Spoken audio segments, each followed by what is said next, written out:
How to fake a direct deposit for bank bonuses. You can get bank bonuses even without a traditional paycheck. Banks say you need a direct deposit, but there are real workarounds. First, try a push transfer from another bank or brokerage account.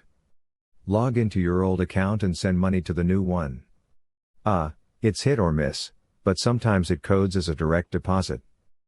Second, use a business checking account. Get an IN from the IRS for free, open a business account, and transfer money to your personal account.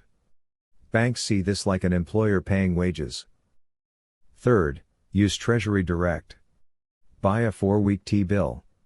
When the government sends your money back, it codes as a government payment, which counts as a direct deposit. This is super reliable. Fourth, set up recurring transfers between your own accounts. Schedule them every 2 weeks on Fridays to mimic a paycheck. Consistency can trick some banks. Fifth, if you have a real business, set up real payroll through a service like Gusto. Paying yourself as an employee is a guaranteed, legitimate direct deposit. Remember, these bonuses are taxable income. Keep accounts open to avoid clawbacks, and maintain a clean banking history. Pick a couple of methods that fit your situation and start collecting that free money.